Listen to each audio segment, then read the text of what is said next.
കാണികൾ നമ്മൾ എന്തറിയുന്നു, കണ്ണീർ മിഴികളെ മറയ്ക്കുന്നു. അലകടൽ നടുവിലും അഖില മനസ്സിലും അണുവിലും പള്ളിയുറങ്ങുന്നു.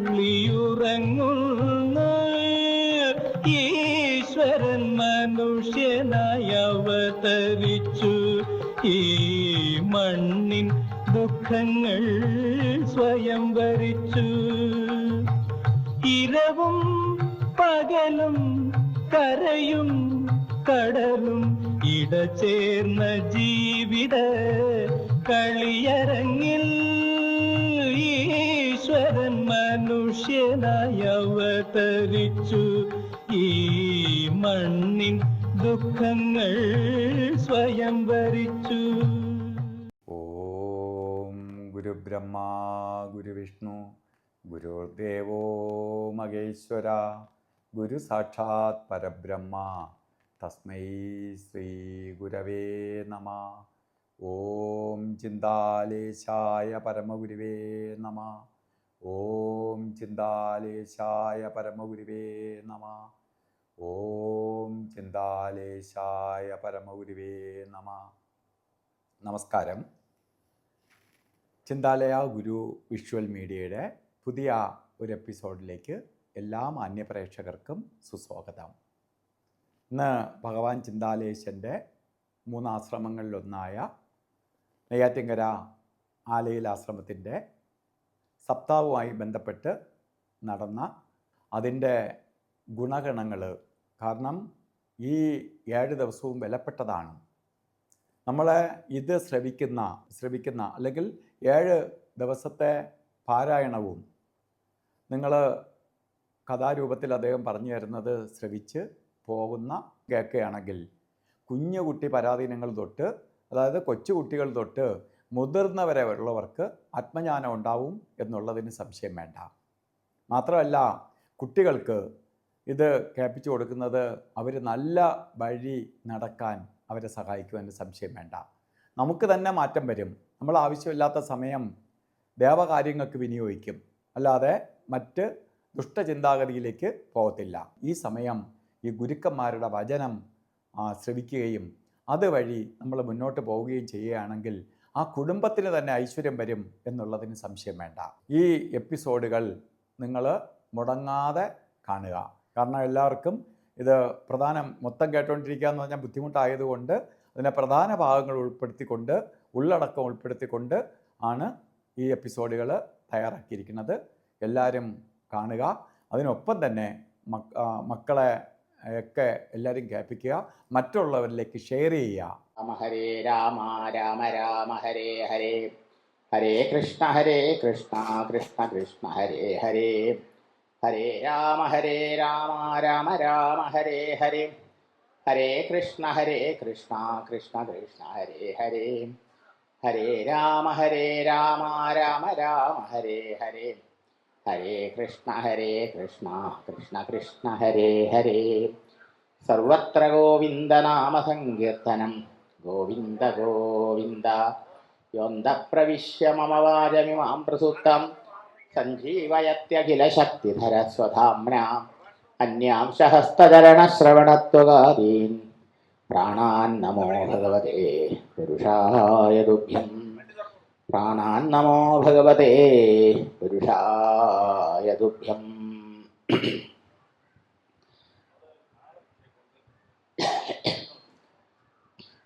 പാണ്ഡവന്മാരുടെ വംശം കാത്തുരക്ഷിക്കുന്ന കുട്ടിയാണ് ഉത്തരയുടെ ഗർഭത്തിൽ നിന്ന് ഭഗവാന്റെ കൃഷ്ണന്റെ കാരുണ്യം കൊണ്ട് രക്ഷപ്പെട്ട പരീക്ഷിത്. കൃഷ്ണന്റെ വൈകുണ്ഠപ്രാപ്തിക്ക് ശേഷം പാണ്ഡവന്മാർക്കൊക്കെ രാജ്യവും ഭോഗങ്ങളുമൊക്കെ ശൂന്യമായി തോന്നി.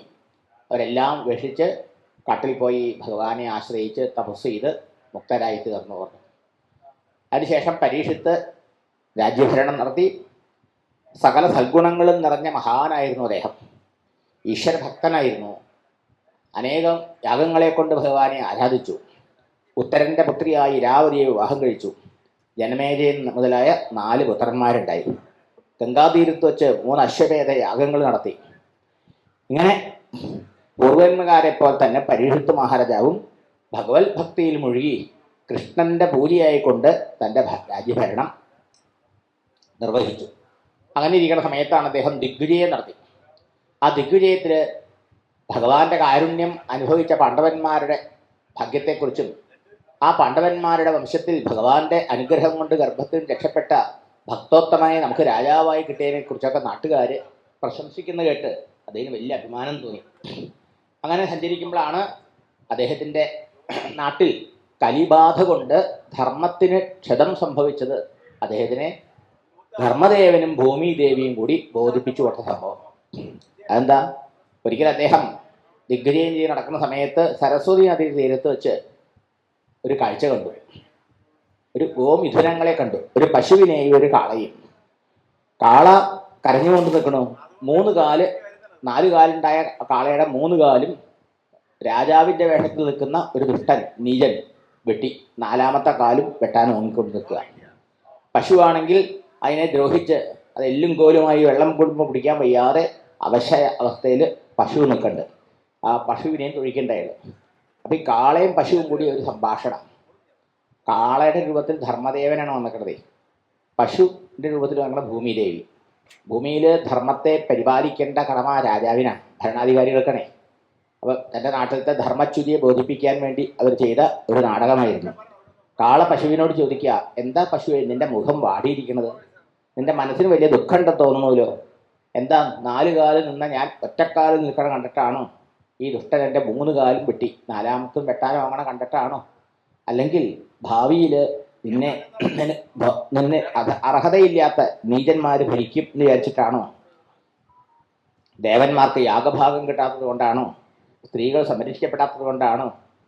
എന്താണ് അല്ലെങ്കിൽ നിന്റെ നാഥനായ പ്രേമസർവസ്വമായ പ്രഭു നിന്നെ പിരിഞ്ഞു പോയ വിരോഹ ദുഃഖം കൊണ്ടാണോ എന്നൊക്കെ ചോദിക്കുക. അപ്പോൾ പശു പറഞ്ഞു, എൻ്റെ ദുഃഖത്തിൻ്റെ കാരണമാണിതെല്ലാം. സത്യം, ശൗചം, ദയാദാനം, ഈ 4 ഗുണങ്ങളാണത്രേ ധർമ്മത്തിൻ്റെ അടിസ്ഥാന മൂല്യങ്ങൾ. ഇതിലാണ് ധർമ്മം നിലനിൽക്കുന്നത്. കാലിലല്ലേ നമ്മൾ നിൽക്കുന്നത്? കസേരയ്ക്കും 4 കാലുണ്ട് അല്ലേ? കട്ടിലും 4 കാലുണ്ട്. കാലതിനെ താങ്ങി നിർത്തുന്നതാണ് അല്ലേ? അപ്പോൾ ധർമ്മത്തിൻ്റെ 4 കാലെന്ന് പറഞ്ഞാൽ ധർമ്മത്തെ നിലനിർത്തുന്നത്, താങ്ങി നിർത്തുന്നത് എന്നർത്ഥം. അത് മൂല്യങ്ങളാണ് അർത്ഥം. അപ്പോൾ ജനങ്ങളുടെ മനസ്സിൽ നിന്ന് ഈ മൂല്യങ്ങൾ നഷ്ടപ്പെടുക, മൂല്യച്യുതി വരിക. സത്യത്തിന് വിലയില്ലാണ്ടാവുക, അതുപോലെ ശുചിത്വം ഇല്ലാണ്ടാവുക, മനസ്സൊന്നിലൊന്ന് പുറത്ത് പ്രവൃത്തിയിൽ വേറെ ഒന്ന്, അങ്ങനെ കാപട്യം ഉണ്ടാവുക, ദയയില്ലാവാണ്ടിരിക്കുക, ജീവകാരുണ്യം ഇല്ലാണ്ടിരിക്കുക, ദാനസ്വഭാവം ഇല്ലാണ്ടിരിക്കുക, ഇങ്ങനെയൊക്കെ വരുന്നതാണ് ധർമ്മത്തിൻ്റെ ചുരി സംഭവിക്കുന്നത്. ഇതാണ് 3 കാല് പോയിച്ചാൽ ഇപ്പം സത്യം ഒഴിച്ച് ബാക്കിയൊക്കെ നഷ്ടപ്പെട്ടു, കരികാലമായിപ്പോൾ പരീക്ഷത്തിൻ്റെ സമയമായിപ്പോൾ. ആ സത്യത്തെയും കൂടി ഇല്ലാണ്ടാക്കാനാണ് ഈ രാജാവിൻ്റെ വേഷത്തിൽ നിൽക്കുന്ന ദുഷ്ടനായ നീചനായ കലി ഒരുങ്ങുന്നത് അത്രേ. അപ്പം എന്താവും ഭാവിയിൽ? സത്യവും ഇല്ലാണ്ടായ പിന്നെ ജനങ്ങൾ അധർമ്മികളായിത്തീരും, അസത്യവാദികളായിത്തീരും, അധർമ്മികളായിത്തീരും. അതിൻ്റെ ഫലമായിട്ട് ഭൂമിയെ അർഹതയില്ലാത്തവർ ഭരിക്കും. ഉത്തമ ക്ഷത്രിയന്മാർ ഭരിച്ചാലേ ധർമ്മം ലോകത്തിൽ നടപ്പാക്കുള്ളൂ. അതിന് പകരം അധമന്മാരും നീചന്മാരും രാജ്യത്തെ വിറ്റ് കാശാക്കണവർ രാജ്യം ഭരിക്കാനായിട്ട് വരും. പിന്നെ ഭൂമിദേവിയുടെ കഴിയും അധർമ്മമാർഗം എന്താ? യാഗങ്ങളോ യജ്ഞങ്ങളോ പൂജകളോ ഒന്നും ഉണ്ടാവില്ല. അപ്പോൾ ദേവന്മാർക്കൊക്കെ കഷ്ടം ഉണ്ടാവും. പിന്നെ സ്ത്രീകളൊക്കെ അനാദരിക്കപ്പെടും, സ്ത്രീപീഡനങ്ങൾ അരങ്ങേറും. മാത്രമല്ല ഭൂമിദേവിയുടെ ഭർത്താവാണ് സാക്ഷാത് മഹാവിഷ്ണു. ആ മഹാവിഷ്ണു ശ്രീകൃഷ്ണനായിട്ട് അവതരിച്ച് 125 വർഷക്കാലം ഭൂമിയിൽ താമസിച്ച് ധർമ്മത്തെ വേണ്ട പോലെ പരിപാലിച്ചുകൊണ്ടിരുന്നു. ഒരു സുപ്രഭാതത്തിൽ പെട്ടെന്ന് ഭഗവാന്റെ സ്വധാമഗമനം അഥവാ വൈകുണ്ഠപ്രാപ്തി ഉണ്ടായപ്പോൾ ഭാര്യയ്ക്ക് പെട്ടെന്ന് ഭർത്താവിൻ്റെ വിയോഗം ഉണ്ടായാൽ ഉണ്ടാകുന്ന പോലെ ദുഃഖമല്ലേ ഇപ്പോൾ ഭൂമിക്ക് കൃഷ്ണൻ്റെ അഭാവത്തിൽ സംഭവിച്ചത്? അത് ദേവിയുടെ ദുഃഖത്തിൻ്റെ കാരണം. ഇതെല്ലാം തൻ്റെ ദുഃഖത്തിൻ്റെ കാരണമാണ് പറഞ്ഞു. ഇതൊക്കെ കേട്ടുകൊണ്ടിരുന്ന സമയത്ത് രാജാവിന് മനസ്സിലായി ധർമ്മദേവനാണ് ഈ കാളയുടെ രൂപത്തിൽ നിന്ന് തൻ്റെ നാട്ടിലെ ധർമ്മച്യുതിയെ ബോധിപ്പിച്ചതെന്ന്. ഭൂമിദേവിയെയും ആ ധർമ്മദേവനെയും അനുഗ്രഹിച്ചുകൊണ്ട് പറഞ്ഞു, ലോകത്തിൽ അധർമ്മം പ്രവർത്തിക്കുന്നവരാരായാലും അവരെ ശിക്ഷിക്കുക എന്നുള്ളത് രാജാവിൻ്റെ ധർമ്മമാണ്. ധർമ്മം അനുഷ്ഠിക്കുന്നവർക്ക് പ്രോത്സാഹനം കൊടുക്കണം. അങ്ങനെ ധർമ്മ അനുഷ്ഠാനത്തിൽ ജനങ്ങൾക്ക് താല്പര്യം ഉണ്ടാവും അല്ലേ? അധർമ്മം ചെയ്യുന്നവർക്ക് ശിക്ഷ കൊടുത്താലേ ജനങ്ങൾക്ക് തെറ്റ് ചെയ്യാതിരിക്കാൻ പേടിയുണ്ടാവുള്ളൂ. അതുകൊണ്ട് തൻ്റെ നാട്ടിൽ തൻ്റെ പൂർവികന്മാരൊക്കെ ധർമ്മത്തിന് വേണ്ടി എല്ലാം ത്യജിച്ചവരാണ്. അതുകൊണ്ട് താൻ ഭരണം നടത്തുന്ന ഈ ബ്രഹ്മാവർത്തത്തിൽ ഈ കലിയെ ഇരിക്കാൻ അനുവദിക്കില്ല എന്ന് പറഞ്ഞ് വാളെടുത്ത് രാജവേഷം ധരിച്ച ശൂദ്രനായി നിൽക്കുന്ന ആ കാളകളെ ഗോമൃഗങ്ങളെ ദ്രോഹിക്കുന്ന ആ രാജവേഷധാരിയെ കൊല്ലാൻ പുറപ്പെട്ടു. ഉടനെ അത് കലിപുരുഷനാണ്, കലിയുടെ ദേവതയാണ്.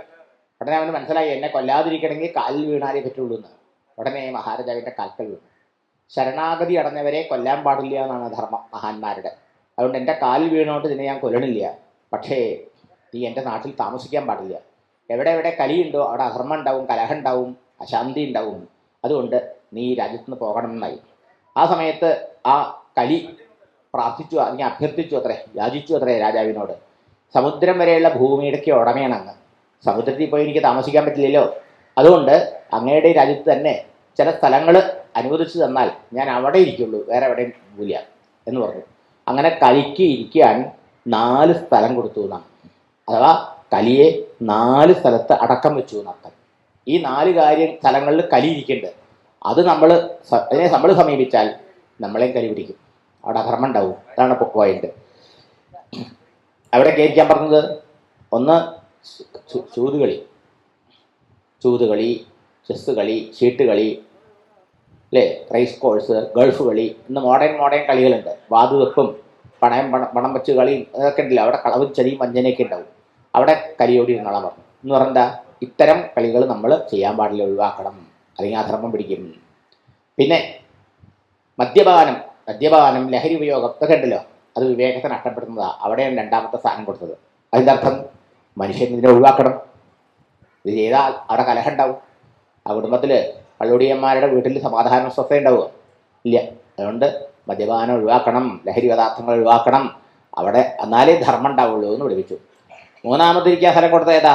വ്യഭിചാരം, പരസ്ത്രീ ഗമനവും പരപുരുഷ ഗമനവും ഒക്കെ. അത് അധർമ്മമാണ്. അതുകൊണ്ട് അത് ഒഴിവാക്കണം മനുഷ്യൻ. 4ാമത്തെ സ്ഥലം ഏതാ? സൂന, പ്രാണികളെ ഹിംസിക്കുക.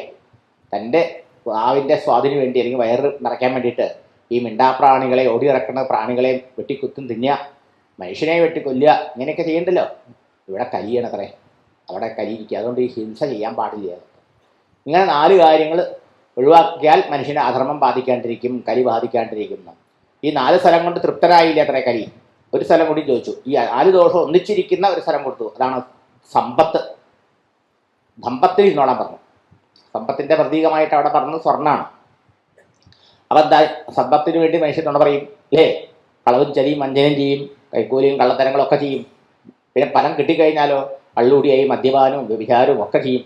പിന്നെ പണം കുറേ ജാസ്തി ഉണ്ടായിക്കഴിഞ്ഞാൽ പണം കൊടുത്ത് മറ്റുള്ളവനെ മയക്കാനും പാട്ടിലാക്കാനും നോക്കും, വിലയ്ക്ക് വാങ്ങാൻ നോക്കും. അങ്ങനെ തൻ്റെ പരിധിയിൽ വന്നില്ലെങ്കിലോ ഗുണ്ടായുസം കാണിക്കും, അല്ലേ? കാശ് കൊടുത്ത് വാടക ഗുണ്ടകളെ കൊണ്ട് കൈയും കാലും വെട്ടിക്കുക, കൊലപാതകങ്ങൾ നടത്തുക, ഇതൊക്കെ പണത്തിൻ്റെ ഉങ്ക് കൊണ്ട് കാണിക്കണമല്ലേ? ഇതെല്ലാം കലിയുടെ ഇരിപ്പിട. അപ്പം ഈ 5 സ്ഥാനങ്ങളെ വിവേകികളായ മനുഷ്യർ ദൂരെ വർജിക്കണം. ഈ 5 പുറത്താണോ ഇരിക്കുന്നത്? ഈ 5 കാര്യങ്ങൾക്കുള്ള ആഗ്രഹം, ചിന്ത എവിടെ വരണോ ആ മനസ്സിലാണ് കൈയിരിക്കുന്നത്. ഇത്തരം ചിന്തകളെയും ആശയങ്ങളെയും താലോലിക്കാൻ പാടില്ല, അതിന് ദൂരെ വർജിക്കണം. എന്നാലേ ഒരാൾക്ക് അധർമ്മം പിണയാണ്ടിരിക്കുള്ളൂ. ഇതാണ് ഇതിലൂടെ സൂചിപ്പിച്ചത്. ഈ 5 ഒഴിവാക്കിയാൽ മനുഷ്യൻ ധാർമ്മികനാവാൻ പറ്റും. ഇതിലേതെങ്കിലും ഒന്ന് സ്വീകരിച്ചാൽ ധർമ്മത്തിന് വിട്ടുപോകും, അധർമ്മത്തിൻ്റെ വഴിയിൽ വീഴും എന്ന് ഓർമ്മിപ്പിച്ചു. അതിനുശേഷം ധർമ്മത്തെ അനുഷ്ഠിച്ച് ജനങ്ങൾക്കൊക്കെ ധർമ്മോപദേശം ചെയ്ത് തൻ്റെ നാട്ടിൽ ധർമ്മം ഉറപ്പിച്ചു പരീക്ഷിത്ത് മഹാരാജാവ്. ഇങ്ങനെ വളരെ കാലം കഴിഞ്ഞു. കുറേ കാലം കഴിഞ്ഞപ്പോഴാണ് വയസ്സായ കാലത്ത് അദ്ദേഹം ഒരിക്കൽ നായാട്ടിന് പോയി. അങ്ങനെ നായാട്ട് നടക്കുമ്പോൾ അദ്ദേഹം ഒരു ദിവസം വെള്ളം ദാഹം കൊണ്ട് ഒരു ആശ്രമത്തിൽ ചെന്ന് നോക്കി. അവിടെ ചെന്നപ്പോൾ ആളുണ്ടാവും, വെള്ളം കിട്ടുന്നൊക്കെയുള്ള പ്രതീക്ഷയിലാണ് രാജാവ് പോയത്. പക്ഷേ ആരും ഒന്നും മിണ്ടറില്ല, ഇത്തിരി വെള്ളം കൊടുക്കണമില്ല. അകത്ത് പോയി നോക്കി, ആളില്ലേന്ന് വെച്ച് നോക്കുമ്പോൾ ഒരാളുണ്ട്. ഇങ്ങോട്ട് തുറന്ന് ധ്യാനം എന്ന് പറഞ്ഞിരിക്കുന്നുണ്ട്. അപ്പോൾ രാജാവ് തെറ്റിദ്ധരിച്ചു, ഇയാൾ ശരിക്കും ധ്യാനമൊന്നും ആവില്ല, എന്നെ വില വയ്ക്കാതെ എന്നെ അവമാനിക്കാൻ വേണ്ടി കണ്ണും പൂട്ടിയിരിക്കുകയായിരിക്കും, എന്നാന്ന് പരീക്ഷിക്കാമെന്ന് പറഞ്ഞിട്ട് ഒരു ചത്ത പാമ്പിൻ്റെ ശരീരം അവിടെ കിടക്കുന്നുണ്ട്. അത് വില്ലു കൊണ്ടെടുത്ത് അതിൻ്റെ കഴുത്തിലിട്ടിട്ട് പോയി. പക്ഷെ അദ്ദേഹം യഥാർത്ഥ ധ്യാനത്തിലിരിക്കുന്ന ഒരു മഹാത്മാവായിരുന്നു. ശമീകൻ എന്ന് പേരായ ഋഷിയായിരുന്നു. ഭഗവാനിൽ മനസ്സ് ലയിച്ചു ചേർന്ന് ആ ഈശ്വരാനുഭൂതിയിൽ മുഴുകിയിരിക്കുന്ന മഹാനായിരുന്നു അദ്ദേഹം, ബ്രഹ്മജ്ഞാനിയായിരുന്നു. അത് മനസ്സിലായില്ല രാജാവിന്. അദ്ദേഹത്തിൻ്റെ പുത്രൻ ശൃംഗി കൂട്ടുകാരൻ ഈ വർത്തമാനം പറഞ്ഞു, ധ്യാനത്തിലിരിക്കുന്ന മകർച്ചനെ മഹാരാജാവ് വന്ന് ധർമ്മം സംരക്ഷിക്കേണ്ട രാജാവ് വന്ന് അധർമ്മം ചെയ്തു കൊടുന്നു പറഞ്ഞു. ഇത് കേട്ടപ്പോഴേക്കും ആ കുട്ടി ആലോചനയില്ലാതെ ആ ശരീരശുദ്ധി ചെയ്ത് പുഴയിലിറങ്ങി നിന്നുകൊണ്ട് മഹാരാജാവിനെ ശപിച്ചു. അധർമ്മം ചെയ്ത ഈ രാജാവിന് ഇന്നൊക്കെ 7-ാം നാൾ തക്ഷകൻ കടിച്ച് മരിക്കട്ടെ എന്ന്. ശാപം കഴിഞ്ഞ് അച്ഛൻ്റെ അടുത്തേക്ക് ഓടി വന്നു. കുട്ടി അച്ഛൻ്റെ ഈ ഗതി ഇരിപ്പ് കണ്ട് കരയാൻ തുടങ്ങി. മഹർഷി കണ്ണു തുറന്നു നോക്കിയപ്പോൾ എന്താ ഉണ്ടായത് ചോദിച്ചപ്പോൾ ഈ കുട്ടി സംഭവങ്ങളൊക്കെ പറഞ്ഞു. രാജാവാണ് ഇതൊക്കെ ചെയ്തത് എന്നായി. മഹർഷിക്ക് ഈ ശരീരത്തിൽ അഭിമാനമില്ലാത്തത് കൊണ്ട് മഹാരാജാവ് തൻ്റെ കഴുത്തിൽ ചത്തപാമ്പിനിട്ടുകൊണ്ട് അദ്ദേഹത്തിന് പരിഭവം തോന്നിയില്ല. തന്നെ നിന്ദിച്ചു എന്നോ അവമാനിച്ചു എന്നോ അദ്ദേഹത്തിന് തോന്നിയില്ല. അദ്ദേഹം ആ ജനശരീരത്തെ എടുത്ത് വലിച്ചെറിഞ്ഞിട്ട് പറഞ്ഞു, അതിന് നീ എന്തിനാ ഇപ്പം കരഞ്ഞത്? അച്ഛനെ രാജാവ് ഇങ്ങനെ ചെയ്യാൻ പാടുമോ? ഞാൻ രാജാവിന് നല്ല ശിക്ഷ കൊടുത്തു. എന്ത് ചെയ്തു? ഞാൻ രാജാവിനെ ശപിച്ചിട്ടുണ്ട്. എന്നൊക്കെ 7-ാം നാൾ തക്ഷകൻ കടിച്ച് മരിക്കും രാജാവിനെ എന്ന്. അത് കേട്ടപ്പോൾ ഈ മഹർഷിക്ക് തൻ്റെ മകനെ അനുമോദിക്കാനല്ല തോന്നിയത്, അപലപിക്കാനാണ് തോന്നിയത്. കഷ്ടായിപ്പോയി. ഇത്ര നല്ലൊരു രാജാവ്, ധർമ്മനിഷ്ഠനും ഈശ്വരഭക്തനുമായ രാജാവ് രാജ്യം ഭരിക്കൊണ്ടല്ലേ ഉണ്ണി നമുക്കിവിടെ സമാധാനമായി ഈശ്വരനെ സേവിച്ചുകൊണ്ടിരിക്കാൻ പറ്റുന്നത്? ഇങ്ങനെ ഒരു രാജാവ് ഇല്ലാണ്ടായാൽ ഈ നാട്ടിൽ ഇനി അധർമ്മികൾ പെരുകില്ലേ? ആരാണ് അവരെ അടക്കി നിർത്താനുള്ളത്? നീ ചെയ്ത ഏറ്റവും വലിയ അപരാധമായി പോയി. നിന്റെ അപരാധത്തിന് ഭഗവാൻ തന്നെ നിനക്ക് മാപ്പ് തരട്ടെ. വേറെ ആർക്കും നിനക്ക് മാപ്പ് തരാൻ പറ്റില്ല. ഭഗവാന്റെ കണ്ണിലുണ്ണിയാണ്. ഗർഭത്തിൽ വെച്ച് ഭഗവാൻ രക്ഷിച്ച മഹാഭക്തനാണ് പരീക്ഷിത്ത് മഹാരാജാവ്. അദ്ദേഹം നായാട്ടിന് വന്ന് വെള്ളം കിട്ടാത്ത സങ്കടം കൊണ്ട് ചെയ്തതല്ലേ ഇത്? ത്രികാലജ്ഞാനിയെ അദ്ദേഹം മുൻകൂട്ടി ഇതൊക്കെ കണ്ടു. അതുകൊണ്ട് അദ്ദേഹത്തിൻ്റെ പരിഭവം കൊണ്ട് ചെയ്തതാണ്. പക്ഷേ അതൊക്കെ ക്ഷത്രിയന്മാരായ രാജാക്കന്മാർക്ക് സ്വാഭാവികമായി ഉണ്ടാകുന്ന തെറ്റുകളാണ്. അതൊക്കെ സാത്വികന്മാരും തപസ്വികളായി നമ്മൾ ക്ഷമിക്കേണ്ടവരും മറക്കേണ്ടവരും പൊതുക്കേണ്ടവരുമാണ്. നീ ചെയ്ത അപരാധമാണ് ഏറ്റവും അപലപിക്കേണ്ടത്, ഏറ്റവും ശക്തമായത്. മഹാരാജാവ് ചെയ്ത് നിസ്സാരമായ തെറ്റാണ് എന്ന് പറഞ്ഞ് രാജാവിൻ്റെ അതിനെ അത്ര ഗൗരവമായെടുത്തില്ല. തൻ്റെ മകൻ ചെയ്ത തെറ്റിനെയാണ് ഏറ്റവും വലിയ തെറ്റായിട്ട് അദ്ദേഹം കണ്ടത്. ഉടനെ തൻ്റെ ശിഷ്യന്മാരെ വിളിച്ചിട്ട് പറഞ്ഞു, നിങ്ങൾ പോയി കൊട്ടാരത്തിൽ പോയി മഹാരാജാവിനെ വിവരമറിയിക്കണം. ശാപം വർത്തമാനം അദ്ദേഹം അറിഞ്ഞ് അതിനെന്തെങ്കിലും പരിഹാരം ചെയ്യട്ടെ എന്ന്. അങ്ങനെ ശമീകൻ്റെ ശിഷ്യന്മാർ മഹാരാജാവിനോട് ഒന്ന് വിവരം പറഞ്ഞു. പക്ഷേ ഈ പരീക്ഷത്ത് സ്വതവേ ദുഷ്ടനോ നീചനോ അധർമ്മിയല്ലല്ലോ, ധർമ്മനിഷ്ഠനും ഭക്തനോ അല്ലേ. തൽക്കാലം ആ വെള്ളം ദാഹം കൊണ്ട് കിട്ടിയ കലശലായ ആ വികാരത്തിന് അടിമയായിട്ട് അദ്ദേഹം അങ്ങനെ ചെയ്തതാണ്. കൊട്ടാരത്തിലെത്തിയില്ല. അതിന് മുമ്പ് തന്നെ കാട്ടിൽ നിന്ന് പുറത്ത് കിടക്കുമ്പോഴേക്കും അദ്ദേഹത്തിന് പശ്ചാത്താപം ഉണ്ടായി. ആ മഹർഷി ശരിക്കും ധ്യാനത്തിലായിരുന്നെങ്കിൽ ഒരപരാധം ചെയ്യാത്ത അദ്ദേഹത്തിനെ ഞാൻ നിന്ദിച്ച് ശരിയായോ? ഭഗവാനെ, ഞാൻ രാജാവാണെന്നുള്ള അഹങ്കാരം കൊണ്ടാണല്ലോ എന്നെ ബഹുമാനിച്ചില്ല എന്ന് പറഞ്ഞ അദ്ദേഹത്തെ ഞാൻ ഇപ്രകാരം തിരസ്കരിച്ചത്. അതുകൊണ്ട് ഈ തെറ്റിനുള്ള ശിക്ഷ എനിക്ക് എത്രയും വേഗം തന്നെ അനുഗ്രഹിക്കണമേ എന്ന് ഭഗവാനോട് പ്രാർത്ഥിക്കുക. ആ പ്രാർത്ഥന ഭഗവാൻ കേട്ട മാതിരിയാണ് ഈ ശാപ വാർത്ത കേട്ടപ്പോൾ പരീക്ഷത്തിന് തോന്നി, രാജാവിന് തോന്നിയത്.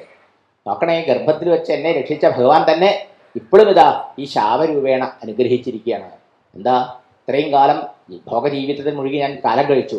ഇനി 7 ദിവസമേ എനിക്ക് ആയുസുള്ളൂ എന്നും ഈ 7 ദിവസം വിഷയങ്ങളിൽ നിന്ന് മനസ്സിനെ പിൻവലിച്ച് ഭഗവാന്റെ പാതാരവിന്ദങ്ങളിൽ ഉറപ്പിച്ച് ഭഗവാനെ ഭരിക്കൂ എന്ന് ഭഗവാൻ ഓർമ്മിപ്പിക്കുകയാണ് ചെയ്തത്. അതുകൊണ്ട് ഇനിയുള്ള 7 ദിവസം നഷ്ടപ്പെടുത്താൻ പറ്റില്ല എന്ന് തീരുമാനിച്ചു. പുത്രനായ ജനമേജയനെ രാജ്യം ഭരിച്ചു. 4 മക്കളുടെ മൂത്ത മകനെ രാജ്യം ഏൽപ്പിച്ചു. മനസ്സിൽ ഭഗവാന്റെ പാതാരവിന്ദങ്ങൾ ഉറപ്പിച്ചു. ഇനി മരണം വരെ ഭഗവത് ചിന്തയിലിരിക്കുക അല്ലാതെ ആഹാരമോ വെള്ളമോ പോലും താൻ കുടിക്കില്ല എന്ന് തീരുമാനിച്ചുകൊണ്ട് ഗംഗാതീരത്ത് വന്ന് ശ്രീകൃഷ്ണന്റെ പാതാരവിന്ദങ്ങളെ ശരണമടഞ്ഞു. ഈ സമയത്താണ് സജ്ജനങ്ങളും ഭക്തന്മാരും മഹർഷിമാരും ഒക്കെ ഈ ഭക്തനും മഹാനുമായ പരീക്ഷത്തിനെ ഇങ്ങനെ അബദ്ധം പറ്റിയില്ലോ, അദ്ദേഹം ഒന്ന് കാണണം, ആശ്വസിപ്പിക്കണം എന്ന് വിചാരിച്ചിട്ട് അവിടെ നിറച്ച ആൾക്കാർ വന്നു. അവിടെ വന്നപ്പോൾ അവർക്കൊന്നും ആശ്വസിപ്പിക്കേണ്ടി വന്നില്ല. പരീക്ഷത്തിന് നല്ല ധൈര്യം ഉണ്ടായിരുന്നു. പരീക്ഷത്ത് പറഞ്ഞു, ഞാൻ ഈ ശരീരത്തിൽ അഭിമാനം കൊണ്ട് രാജാവ് എന്നുള്ള അഹങ്കാരം കൊണ്ട് ഞാൻ ചെയ്ത തെറ്റിന് ശിക്ഷ തീർച്ചയായിട്ടും ഇനിയൊരു ജന്മത്തിൽ തരാതെ ഈ ജന്മം തന്നെ ഭഗവാൻ തീർത്തില്ലേ. ആ ശരീരത്തിനെ പാമ്പ് കടിച്ച് മരിക്കട്ടെ. പക്ഷെ അതിനു മുമ്പ് ഗായക വിഷ്ണുഗാഥ, നിങ്ങൾ ഭഗവാന്റെ കഥകൾ പറഞ്ഞ് എന്നെ ഭക്തിയോടുകൂടി എൻ്റെ മനസ്സിനെ ഭഗവാനിൽ ചേരാൻ അനുവദിക്കൂ. പാമ്പ് വന്ന് ശരീരത്തെ കടിച്ചോട്ടെ, ആ പ്രാരബ്ധ ശരീരം അങ്ങനെ പൊക്കോട്ടെ. പക്ഷേ എനിക്ക് അപ്പോഴേക്കും എൻ്റെ ഭഗവാനെ പ്രാപിക്കണം. മനസ്സ് ഭഗവാനിൽ ചേർന്നാൽ പിന്നെ നമ്മൾ മുക്തരായില്ലേ, ഭഗവത് പ്രാപ്തിയായില്ലേ. പിന്നെ ശരീരം എങ്ങനെ പോയെന്താ, അതൊന്നും അയാളെ ബാധിക്കുന്നില്ല. ഈ തിരിച്ചറിവുള്ള പരീക്ഷത്ത് മഹർഷിമാരോട് കൃഷ്ണകഥകൾ പറഞ്ഞു തന്നെ എന്നെ അനുഗ്രഹിക്കാനാണ് പറഞ്ഞത്. ഇത് കേട്ടപ്പോൾ മഹർഷിമാർക്ക് ധൈര്യമായി. അദ്ദേഹം സാധാരണ ഒരു ആളല്ല. ഇത്രയും ഉറച്ച ശാപം കണ്ടിട്ടും മരണം മുമ്പിൽ കണ്ടിട്ടും പരിഭ്രമിക്കാതെ ഭയരഹിതനായി ഭഗവാനെ സർവാത്മന ശരണമടഞ്ഞ ഇദ്ദേഹത്തിന് 7-ാം ദിവസം പാമ്പ് കടിച്ചിട്ട് ദുർമരണം അല്ല ഉണ്ടാവുക, പിന്നെയോ ഈശ്വരപ്രാപ്തി കൊണ്ടുള്ള ജീവൻ മുക്തിയാണ് ഉണ്ടാവുക. അതുകൊണ്ട് അദ്ദേഹത്തിൻ്റെ മുക്തി കണ്ടിട്ട് പോകാൻ നമുക്ക് എന്ന് പറഞ്ഞ് എല്ലാ ഋഷിമാരും അവിടെ താമസാക്കി 7 ദിവസം. അപ്പോൾ അവരോട് ചോദിച്ചു, അങ്ങനെയാണെങ്കിൽ എനിക്കൊരു സംശയമുണ്ട്, മർത്യൻ്റെ കർത്തവ്യം എന്താണെന്ന് പറഞ്ഞു തരുമെന്ന്. അതിന് ഉത്തരം പറഞ്ഞു കൊടുക്കാൻ അവിടെ പരാശരനും ഭാഗവതം എഴുതിയ വ്യാസനും ഒക്കെ ഉണ്ട്, മൈത്രേയ മഹർഷിയൊക്കെ ഉണ്ട്. അവരൊക്കെ ഭാഗവതത്തിൻ്റെ ആചാര്യന്മാരാണ്. പക്ഷേ ഇദ്ദേഹത്തിൻ്റെ ഗുരുനാഥനാവാൻ പോകുന്നത് ശുഗമഹർഷിയാണെന്ന് നേരത്തെ തന്നെ മഹർഷിമാർ പ്രവചിച്ചിട്ടുണ്ടല്ലോ. അതുകൊണ്ട് ശുഗബ്രഹ്മർഷി വരാൻ വേണ്ടി അവർ കാത്തുനിന്നു. അവരോട് പറഞ്ഞില്ല. ആ സമയത്താണ് യോഗികൾക്കും കൂടി യോഗീശ്വരനായിരിക്കുന്ന ആ ഭഗവാനെ ചരാചരങ്ങളിൽ മുഴുവൻ കാണുന്ന മഹാത്മാവായ ശുഗബ്രഹ്മർഷി ഭാഗവത ശ്ലോകങ്ങൾ ചൊല്ലിക്കൊണ്ട് ആ പുണ്യ സദസ്സിൽ ഇറങ്ങി വന്നു. ഋഷീശ്വരന്മാരൊക്കെ എഴുന്നേറ്റ് ശിശുബ്രഹ്മർഷിയുടെ കാൽക്കൽ വീണ് നമസ്കരിച്ചു. പൂർണ്ണചന്ദ്രൻ്റെ ചുറ്റും നക്ഷത്രങ്ങൾ എന്ന പോലെ ഈ യോഗീശ്വരന്മാരുടെ നടുക്ക് നക്ഷത്രങ്ങളുടെ മധ്യത്തിൽ ചന്ദ്രൻ എന്ന പോലെ ഈ യോഗീശ്വരനായ ശുഗബ്രഹ്മർഷി വിരാജിച്ചു. അവരെല്ലാവരും എഴുന്നേറ്റ് പരീക്ഷത്തിനെ അനുഗ്രഹിച്ചുകൊണ്ട് പറഞ്ഞു, അങ്ങ് ധന്യനാണ്, അനുഗ്രഹീതനാണ്, ഭഗവാന്റെ അനുഗ്രഹം അംഗീകൃത ഈ ശുഗബ്രഹ്മർഷിയുടെ രൂപത്തിൽ വന്നിരിക്കുക. ഇദ്ദേഹത്തിനെ കാൽക്കൽ വീണ് നമസ്കരിച്ച് പൂജിച്ച് സേവിച്ചോളൂ, ഇദ്ദേഹം അങ്ങയുടെ സംശയമൊക്കെ തീർത്തു തരുന്നു. അങ്ങനെ ശുഗബ്രഹ്മർഷിയാണെന്ന് അറിഞ്ഞതോടുകൂടി തൻ്റെ ധന്യതയും കൃതകൃത്യതയും പ്രകാശിപ്പിച്ചുകൊണ്ട് അദ്ദേഹത്തിൻ്റെ കാൽക്കൽ വീണ് നമസ്കരിച്ച് ആ പാദപൂജ ചെയ്ത് പാദതീർത്ഥം കുടിക്കുകയും ശിരസിൽ ധരിക്കുകയൊക്കെ ചെയ്ത് അനുഗ്രഹീതനായി ഞാൻ പൈതൃശ്വസേയപ്രീത്യർത്ഥം എൻ്റെ പൂർവികന്മാരായ പാണ്ഡവന്മാരോട് ഭഗവാൻ വലിയ വാത്സല്യം ഉണ്ടായിരുന്നു കൃഷ്ണന്. അവരുടെ വംശത്തിൽ പിറന്നുകൊണ്ട് ആ കൃഷ്ണൻ്റെ കൃപ എന്നിലും ഉണ്ടായതിന് തെളിവാണ് ഇന്ന് അങ്ങ് എന്നെ ഈ പാപം ചെയ്തതായി എന്നെ അനുഗ്രഹിക്കാൻ വേണ്ടി എഴുന്നള്ളിയത്. അതുകൊണ്ട് എനിക്ക് പാമ്പ് വരുന്നതിലോ ശരീരത്തെ കടിക്കുന്നതിലോ പരിഭ്രമമില്ല. അതിന് മുമ്പ് എൻ്റെ മനസ്സിനെ ഭഗവാനിൽ ചേർക്കാറാവണം. അതുകൊണ്ട് പറഞ്ഞു തരൂ, മർത്യൻ്റെ കർത്തവ്യം എന്ത്? പരീക്ഷിത്ത് തന്നെ പാമ്പ് കടിച്ചാൽ അതിന് രക്ഷപ്പെടാനുള്ള വഴി എന്താണെന്നല്ല ഈ മഹർഷിമാരോട് ചോദിച്ചത്. അതാണ് പ്രത്യേക വിഷയം. മർത്യനാരാ? മരിക്കുന്നവരൊക്കെ മർത്യന്മാരാ, ശരിയല്ലേ? ആരാണ് മർത്യൻ? ശരീരമാണ് ജനിക്കുന്നത്, ശരീരമാണ് മരിക്കുന്നത്, അല്ലേ? ആത്മാവിന് ജനനം മരണമുണ്ടോ? ഇല്ല. ശരീരമാണ് ജനിക്കും മരിക്കുകയും ചെയ്യുന്നത്. ആ ശരീരമാണ് നമ്മളെന്ന് ആരൊക്കെ വിശ്വസിക്കുന്നുവോ അവരൊക്കെ മർത്യന്മാരാ. എല്ലാവരും മർത്യന്മാരല്ല, ഓർക്കണം. ഈ ശരീരത്തിൽ ഇരിക്കെ തന്നെ അനശ്വരനായ ആത്മാവാണ് താനെന്ന് സാക്ഷാത്കരിച്ചവര് അമർത്യന്മാരാ. മനസ്സിലായോ? അവർക്ക് ജനനമരണങ്ങളില്ല, ജനിക്കും മരിക്കും ചെയ്യാത്ത നിത്യനായ ആത്മാവ് ഈശ്വര സ്വരൂപമാണ്. അതാണ് തൻ്റെ സ്വരൂപമെന്ന് സാക്ഷാത്കരിക്കലാണ് മർത്യൻ്റെ കർത്തവ്യം. ഈ ശരീരം മരിച്ചു പോകുന്നതിന് മുമ്പ് മനുഷ്യന് സാധിക്കാവുന്ന ഏറ്റവും വലിയ ലാഭം, നേട്ടം ഈ സാക്ഷാത്കാരമാണ്. അതാണ് പരീക്ഷത്ത് ഇവിടെ ചോദിച്ചത്. ഇപ്പൊക്കെ നമ്മളൊക്കെ അജ്ഞാനം കൊണ്ട് ആത്മാവാണെന്നുള്ളത് മറന്ന് ശരീരമാണെന്ന് കണക്കാക്കി ജീവിക്കുക. അപ്പോൾ നമ്മളൊക്കെ ശരീരത്തിൻ്റെ മരണം എൻ്റെ മരണം എന്ന് വിചാരിക്കും, അല്ലേ? അങ്ങനെയുള്ളവരുടെ കർത്തവ്യം എന്താ? അവരെന്താ ചെയ്യേണ്ടതെന്നാണ് ചോദിച്ചത്. അപ്പോൾ അത് പരീക്ഷത്തിൻ്റെ മാത്രം ചോദ്യമാണോ? ഈ ലോകത്തിലുള്ള ഒട്ടേറെ ആളുകളും ഇപ്രകാരം അജ്ഞാനികളും ശരീരമാണ് ഞാനെന്ന് വിശ്വസിച്ച് ശരീരനാശത്തിൽ ഞാൻ മരിക്കുമെന്ന് കണക്കാക്കിക്കൊണ്ടിരിക്കുന്നവരാ, അല്ലേ? അവരുടെ കർത്തവ്യം എന്താണെന്ന് ചോദിച്ചത്. ഈ ചോദ്യത്തിന് ഉത്തരമാണ് ഭാഗവതം മുഴുവൻ. അപ്പോൾ നിങ്ങൾ ആലോചിച്ച് നോക്കൂ, ഈ ഭാഗവതം ആർക്ക് വേണ്ടി പറഞ്ഞേക്കണതാ? പണ്ടത്തെ ഒരു രാജാവിന് വേണ്ടി പറഞ്ഞതാണോ? അല്ല. ഇനി ആരാണ് ഈ പരീക്ഷത്ത്? ഗർഭത്തിൽ വെച്ച് ഭഗവാൻ രക്ഷിച്ചതുകൊണ്ട് വിഷ്ണുരാജെന്ന് പേരിട്ടു. പരീക്ഷത്തിന് മാത്രമാണോ ഗർഭത്തിൽ വെച്ച് ഭഗവാൻ രക്ഷിച്ചത്? നമ്മളും അമ്മയുടെ വയറ്റിൽ 10 മാസം ഇരുന്നിട്ട് വന്നതല്ലേ? ആ അമ്മയുടെ വയറ്റിൽ വെച്ച് മരിച്ചില്ലല്ലോ. മരിക്കാതെ ആ അംഗവൈകല്യൊന്നും കൂടാതെ പുറത്തു വന്നത് ആരുടെ അനുഗ്രഹം കൊണ്ടാണ്? നമ്മളും ഈശ്വരൻ്റെ അനുഗ്രഹം കൊണ്ട് തന്നെയല്ലേ? ഇനി പരീക്ഷത്ത് ഗർഭത്തിൽ വെച്ച് മഹാവിഷ്ണുവിനെ പ്രത്യക്ഷമായിട്ട് കണ്ടു. ആ ഭഗവാനെ ചുറ്റുപാടും തെരഞ്ഞു. അതുകൊണ്ട് അദ്ദേഹം പരീക്ഷത്ത് എന്ന് പറഞ്ഞു. നമ്മളും പരീക്ഷിക്കുക, പക്ഷെ നമ്മൾ ഭഗവാനെ എന്ന് പറയണില്ല. പക്ഷെ നമ്മളൊക്കെ തിരയുന്നത് ചുറ്റുപാടും സുഖവും സന്തോഷവും ശാന്തിയും സമാധാനവും അല്ലേ നമ്മളൊക്കെ തിരയണത്? എവിടെ തിരയണത്? ഈ ചുറ്റുപാടുമുള്ള വസ്തുക്കളിൽ, വ്യക്തികളിൽ, ചുറ്റുപാടുകളിൽ, അല്ലേ? അവിടെ പോയാൽ കിട്ടുമോ, ഇവിടെ പോയാൽ കിട്ടുമോ, അതിൽ നിന്ന് കിട്ടുമോ, ഇതിൽ നിന്ന് കിട്ടുമോ, ഏതിൽ നിന്ന് കിട്ടുമെന്ന് അന്വേഷിച്ചുകൊണ്ട് ഓരോന്നിനെ അന്വേഷിച്ചുകൊണ്ട് കിടക്കുകയാണ്, അല്ലേ? സുഖം, ശാന്തി, സമാധാനം, സന്തോഷം എന്നൊക്കെ പറയണത് ഭഗവാന്റെ സ്വരൂപമാണ്. ആ ഭഗവാൻ സച്ചിദാനന്ദനല്ലേ? ശാശ്വത ആനന്ദ സ്വരൂപൻ ഭഗവാനാണ്, അല്ലേ? ആ ഭഗവാനാണ് നമ്മുടെയൊക്കെ ആത്മാവായിട്ടിരിക്കുന്നത്. അതുകൊണ്ട് ആ ഭഗവത് പ്രാപ്തി കൊണ്ട് അഥവാ ആത്മസാക്ഷാത്കാരം നേടുമ്പോഴാണ് ഒരാൾക്ക് ശാശ്വതമായ ശാന്തിയും സുഖവും സമാധാനവും കിട്ടുക. വാസ്തവത്തിൽ പ്രത്യക്ഷത്തിൽ അങ്ങനെ തോന്നില്ലെങ്കിലും, ഡയറക്റ്റായിട്ട് നമ്മൾ ഈശ്വരനെ അന്വേഷിക്കണമെന്ന് തോന്നില്ലെങ്കിലും, ഇൻഡയറക്റ്റായിട്ട് നമ്മളൊക്കെയും സുഖാന്വേഷകരാണ്, അല്ലേ? ശാന്തിയുടെ അന്വേഷകരാണ്, സമാധാനം അന്വേഷിക്കുന്നവരാണ്. എന്ന് പറഞ്ഞാൽ സുഖം ഭഗവാനെ അന്വേഷിക്കുന്നവർ തന്നെയല്ലേ? ഭഗവാൻ എന്നല്ലേ അത് കിട്ടുള്ളൂ. അതെ. അപ്പം ആരാ പരീക്ഷത്തല്ലാത്ത? ഇനി പരീക്ഷത്തിന് ശാപമുണ്ടായി 7-ാം ദിവസം പാമ്പ് കടിച്ച് ചാവട്ടെ എന്ന്. എന്താ കാരണം? ധ്യാനത്തിൽ ഭഗവത് സ്വരൂപനായിരിക്കുന്ന മഹർഷിയുടെ കഴുത്തിൽ ചത്ത പാമ്പിനെ ഇട്ടു എന്ന്. മനസ്സിലായോ? ഈ തെറ്റ് നമ്മളും ചെയ്തിട്ടുണ്ട്. നമ്മൾ ഓരോരുത്തരും വാസ്തവത്തിലാരാണ്? ഞാനെന്ന് പറഞ്ഞാൽ ജഡമോ ചേതനമോ? ശരീരം ജഡാണെന്ന് എല്ലാവർക്കും അറിയില്ലേ? അല്ലേ? ഈ ബെഞ്ചും ഡെസ്കും പോലെ ജീവനില്ലാത്തല്ലേ ശരീരം?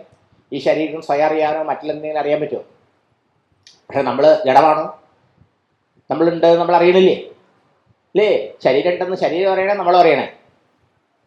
ശരീരമുണ്ട്, ശരീരം വളരുന്നു, ശരീരം വാർദ്ധക്യം ബാധിക്കുന്നു, ഇതൊക്കെ ശരീരത്തിൻ്റെ മാറ്റങ്ങൾ ആരറിയണേ? നമ്മളല്ലേ അറിയണേ. അതെ, മനസ്സിന് സുഖമുണ്ട്, ഇപ്പോൾ കുറച്ച് കഴിയുമ്പോൾ ദുഃഖമുണ്ട്, അതൊക്കെ മാറി മാറി വന്നും പോയിരിക്കുന്നു, ഇതാരറിയണേ? നമ്മളല്ലേ അറിയണേ. അപ്പോൾ ശരീരത്തിനെയും മനസ്സിനെയും അതിൻ്റെ അവസ്ഥകളൊക്കെ അറിയണം നമ്മൾ. എങ്ങനെയാ ജഡാവാൻ പറ്റുക? നമ്മൾ ചൈതന്യ സ്വരൂപമാണ്, നമ്മൾ ചൈതന്യമാണ്, ആത്മാവാണ് നമ്മൾ ഓരോരുത്തരും. ശരീരം നമ്മുടെ അറിവിന് വിഷയമാണ്, ദൃശ്യമാണ്. മനസ്സും ദൃശ്യമാണ്. അറിയുന്ന വസ്തു നമ്മളിൽ നിന്ന് ഭിന്നാവണ്ടേ, അറിയുന്ന ആളിൽ നിന്ന് ഭിന്നാവണ്ടേ? അപ്പോൾ ശരീരമോ മനസ്സോ അല്ല നമ്മൾ, അതിനെ അറിയുന്ന അതിനെ സാക്ഷിയായ ആത്മാവാണ് നമ്മൾ ഓരോരുത്തരും. ഇതാണ് ആ ഋഷി ധ്യാനത്തിലൂടെ സാക്ഷാത്കരിച്ചത്. അദ്ദേഹത്തിൻ്റെ കഴുത്തിൽ ചത്തപാമ്പനെ ഇട്ടു വെച്ചാൽ നമ്മൾ ഓരോരുത്തരും ചെയ്യുന്ന തെറ്റാ. ഞാൻ എന്ന് പറഞ്ഞാൽ നമ്മൾ മനസ്സിലാക്കേണ്ടത് ഈ ഞാനെന്ന ആ അറിവിന് വിഷയമായ ഈ ശരീര മനോബുദ്ധികളെയൊക്കെ അറിയുന്ന സാക്ഷിയായ ചൈതന്യം ആത്മാവെന്ന. പക്ഷെ ഇപ്പം നമ്മളെങ്ങനെയാണ് നമ്മളെ അറിഞ്ഞിരിക്കുന്നത്? ശരീരമായിട്ട് അല്ലേ? ശരീരം ജഡല്ലേ? അപ്പം ഈ ജഡശരീരത്തെ ഞാനെന്ന ആത്മാവിൽ ആ അജ്ഞാനം കൊണ്ട് ആരോപിക്കുക എന്ന തെറ്റ് നമ്മളൊക്കെ പഴക്ക ചെയ്തിരിക്കുക. മനസ്സിലായോ? ഇതിന് അധ്യാസം എന്നതിന് പറയുക. ഒന്നിൻ്റെ ധർമ്മത്തെ മറ്റൊന്നിൽ ആരോപിക്കുകയാണ്. അപ്പം ജഡമായ ശരീരത്തിൻ്റെ ജനനമരണാദികൾ നാശരഹിതനും നിത്യനും ശാശ്വതനുമായ ആത്മാവാവുന്ന തന്നിൽ ആരോപിച്ചിട്ട് ഞാൻ ജനിക്കുന്നു മരിക്കുന്നു എന്ന് വിചാരിക്കുന്നു. മനസ്സിൻ്റെ ധർമ്മമാണ് സുഖദുഃഖാദികളൊക്കെ. അതിനെ അറിയുന്ന അറിവാകുന്ന ആത്മാവാണ് നമ്മൾ. തന്നിൽ ആരോപിച്ചിട്ടോ ഞാൻ സുഖി ഞാൻ ദുഃഖി എന്ന് വിചാരിക്കുന്നു, ഇല്ലേ? അപ്പോൾ ഇവിടെ എന്തുണ്ടായി? മഹാരാജാവ് തെറ്റ് നമ്മൾ ചെയ്തു.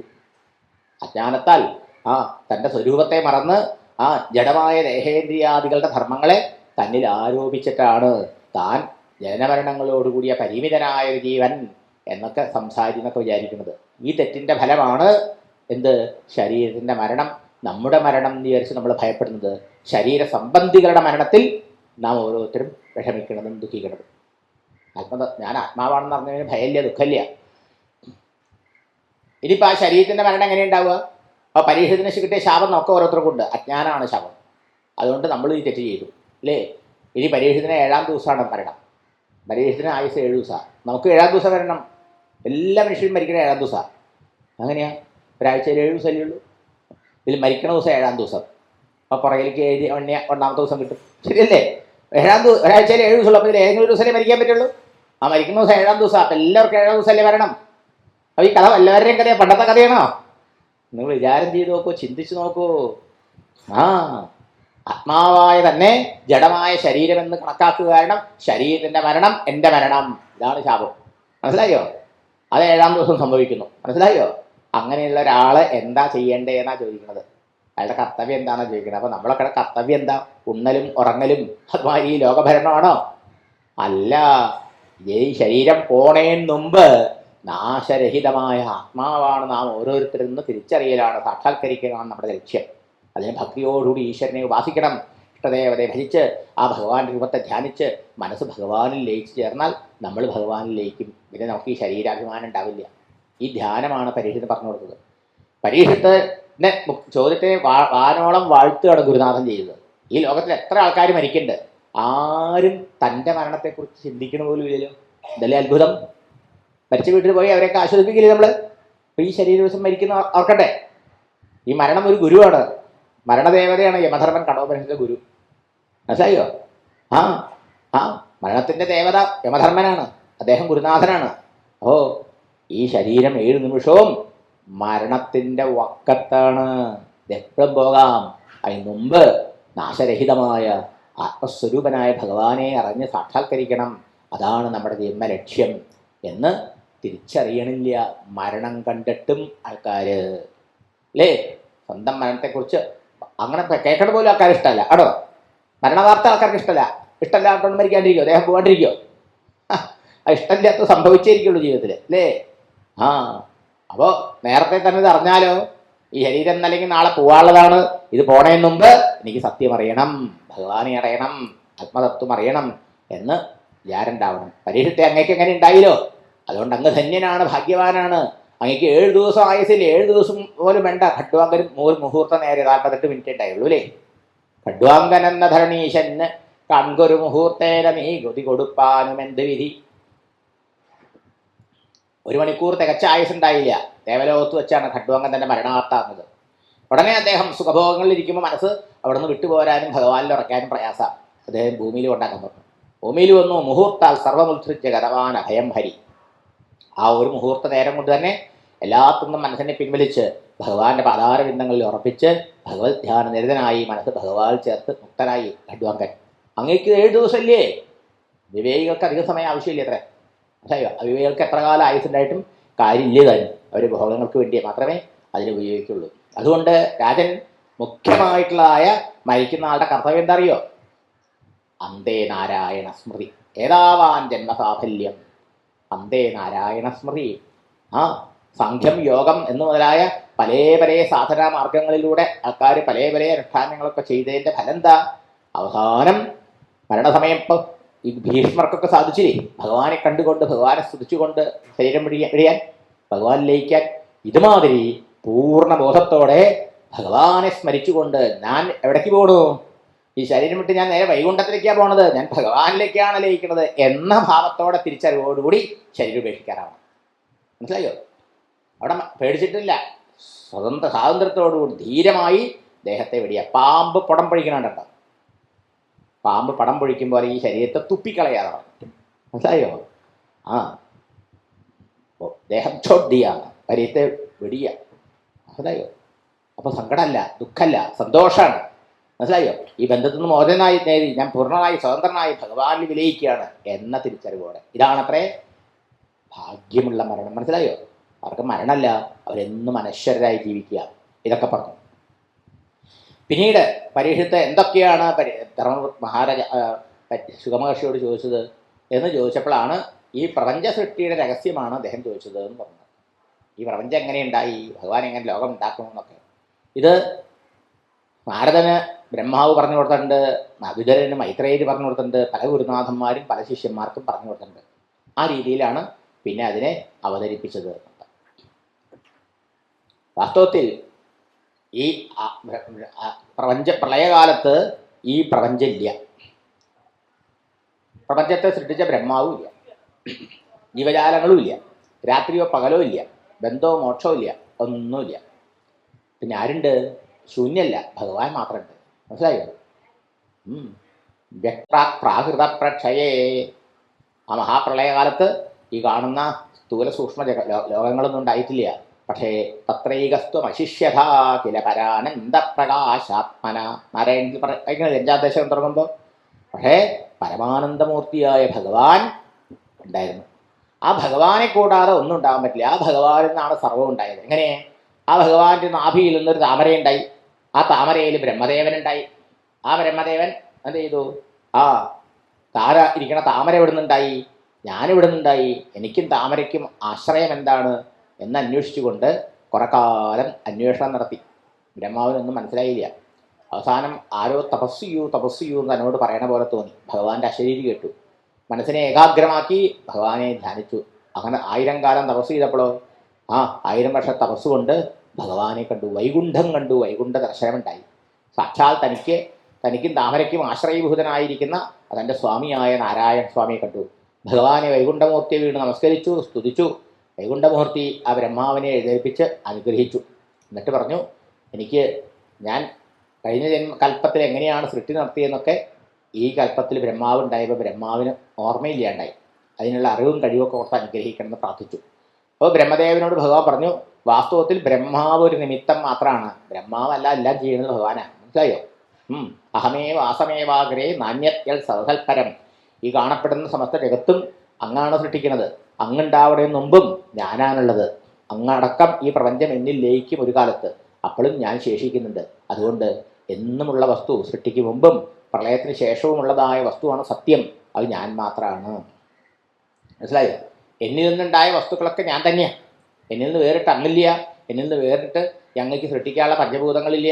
എന്നിൽ നിന്ന് വേറിട്ടിട്ട് ഈ ദേവതകളില്ല. എന്നിൽ നിന്ന് വേറിട്ടിട്ട് ഇതൊക്കെ കൂടി ചേർന്ന ജഗത്തുമില്ല. അതൊക്കെ എങ്ങനെയാണ് ക്രമികമായിട്ട് പിന്നെ ഭഗവാൻ ഉണ്ടാവുന്നത്? ഭഗവാന്റെ മായാശക്തി കൊണ്ടാണ് ഏകനായ ഭഗവാൻ പലതായി ഈ പ്രപഞ്ചരൂപത്തിൽ കാണപ്പെടുന്നത്. മനസ്സിലായോ? ആ ശക്തിക്ക് ഒന്നായ ഭഗവാനെ പലതായി തോന്നിക്കാനുള്ള ആ ഭഗവാന്റെ ശക്തിയുടെ പേരാണ് മായാതത്വം. ഏകനായ ഭഗവാനെ അത് തിരിച്ചറിയാതെ നമ്മളെയൊക്കെ ഭ്രമിപ്പിച്ച് ഈ മായ കബളിപ്പിക്കുന്നു. ആ മായയുടെ നാഥനായ ഭഗവാനെ ആശ്രയിക്കുമ്പോൾ ഭഗവാന്റെ അനുഗ്രഹം കൊണ്ട് ഈ സത്യം നമുക്ക് ബോധ്യപ്പെടും. പലത് കണ്ടുമ്പോഴും ഇതെല്ലാം ഏകനായ പരമ്പൊരുളാണ് അതിൻ്റെ ഉള്ളിൽ ഇരിക്കുന്നത് എന്നുള്ള തിരിച്ചറിവ് നമുക്കുണ്ടായാൽ നമുക്ക് അജ്ഞാനം നീങ്ങി, മായ നീങ്ങി, മുക്തിയായി. മനസ്സിലായോ? ഇതാണ് നമുക്ക് ഓരോരുത്തർക്കും സാധിക്കേണ്ടത്. അത് ബ്രഹ്മദേവൻ 4 ശ്ലോകത്തിൽ പറഞ്ഞു കൊടുത്തു. ഞാനാണ് സൃഷ്ടിക്ക് മുമ്പുള്ളത്. സൃഷ്ടിയായിരിക്കുമ്പോൾ ഞാൻ തന്നെ സൃഷ്ടിയായിട്ടിരിക്കണം, എന്നെ കൂടാതെ സൃഷ്ടിയില്ല. പിന്നെയോ എല്ലാ സൃഷ്ടിയും തിരിച്ച് ലയിക്കുന്നത് എന്നിലാണ്. അപ്പോൾ ശേഷിക്കുന്നത് ഞാൻ തന്നെയാണ്. അപ്പോൾ ആദിയിലും അവസാനത്തിലുള്ള വസ്തുവിലെ നടുക്കുണ്ടാവാൻ പറ്റുള്ളൂ അല്ലേ? മുമ്പും പിമ്പും ഇല്ലാത്ത നടുക്ക് മാത്രമേ ഉണ്ടാവാൻ പറ്റുമോ? ഇല്ല. ഇതാണ് ഭഗവാന്റെ മഹാത്മ്യം. സ്വർണം കൊണ്ട് ആഭരണം ഉണ്ടാക്കിയാൽ ആഭരണം സ്വർണ്ണമാവോ? സ്വർണം കൊണ്ട് ആഭരണം ഉണ്ടാക്കിയാൽ ആഭരണം വെള്ളിയാവോ? ആവോ? ഇല്ല. ആഭരണം ഒരുക്കിയാലോ ചെമ്പാവുമോ? ഇല്ല. സ്വർണം കൊണ്ട് ആഭരണം ഉണ്ടാക്കിയാൽ ആഭരണം അയക്കുമ്പോൾ സ്വർണം, ആഭരണം കുരിക്കിയാൽ വീണ്ടും സ്വർണം അല്ലേ? അപ്പോൾ ആഭരണം ഉണ്ടാക്കിയപ്പോൾ അതിനെ സൃഷ്ടി എന്ന് പറയാം അല്ലേ? അപ്പോൾ അതിന് മുമ്പും സ്വർണം, പിമ്പും സ്വർണം. അപ്പോൾ നടുക്ക് ആഭരണം അയക്കുന്ന സ്വർണ്ണമല്ലേ? ഇതുപോലെയാണ് ഒരു സ്വർണം ആഭരണങ്ങളായി പല പല രൂപങ്ങളിലും പല പല ആകൃതികളിലും പല പല സ്ഥാനങ്ങളിൽ നമ്മൾ പേരിട്ട് അണിയണില്ലേ? ഇതുപോലെയാണ് ഏകനായ ഭഗവാനെ ഈ കാണപ്പെടുന്ന ചരാചര ജഗത്തായിട്ട് നമ്മൾ കാണുന്നത്. ഇങ്ങനെ കാണാകുന്ന ജീവികളൊക്കെ ഈശ്വരൻ്റെ സ്വരൂപങ്ങളാണെന്ന് തിരിച്ചറിയലാണ് അറിവ്, ജ്ഞാനം. മനസ്സിലായോ? ഈശ്വര ഭിന്നമായിട്ട് നമ്മൾ ജഗത്തോ ജീവജാലങ്ങളോ ഇല്ല എന്നറിയണം. ഇതാണ് പരമമായ അറിവ്. പിന്നെ എങ്ങനെയാണ് ബ്രഹ്മാവിനെ സൃഷ്ടിക്കാൻ സാധിച്ചത്? ഭഗവാൻ അതിനുള്ള വസ്തുക്കളൊക്കെ ബ്രഹ്മാവിന് കൊടുത്തതുകൊണ്ടാണ്. ബ്രഹ്മാവിന് ഒന്നും സൃഷ്ടിക്കാൻ സ്വന്തമായിട്ട് വസ്തുക്കളില്ല, ബ്രഹ്മാവ് ഉണ്ടാക്കിയിട്ടില്ല. ബ്രഹ്മാവിനടക്കം ഭഗവാൻ ഉണ്ടാക്കിയതാണ്. ഭഗവാന്റെ ആ മായാശക്തിയിൽ നിന്നൂടെ പല പല വസ്തുക്കളുണ്ടായി. 24 ഘടകങ്ങൾ അഥവാ 24 പദാർത്ഥങ്ങൾ ഉണ്ടായി എന്ന് പറയുന്നത്. മനസ്സിലായോ? എങ്ങനെ? ആ ഭഗവാന്റെ ആ മായാശക്തി 3 സ്വഭാവത്തോട് കൂടിയതാണ്. ആ മായയ്ക്ക് സത്വഗുണുണ്ട്, രജോ ഗുണുണ്ട്, തമോ ഗുണുണ്ട്. ഇതിൽ തമോ ഗുണത്തിൽ നിന്ന് 10 വസ്തുക്കളുണ്ടായി. എന്താ? സൂക്ഷ്മഭൂതങ്ങൾ, തന്മാത്രകൾ എന്ന് പറയുന്നത്. സ്ഥൂലഭൂതങ്ങൾ, ആകാശാദി പഞ്ചഭൂതങ്ങൾ എന്ന് പറയും. പഞ്ചഭൂതം നമ്മൾ പറയുന്നത് സാധാരണ ആകാശം, വായു, അഗ്നി, ജലം, പൃഥ്വി, ഭൂമി. ഇതാണ് പഞ്ചഭൂതങ്ങൾ. ഈ പഞ്ചഭൂതങ്ങൾ സ്ഥൂലമായതാണ്.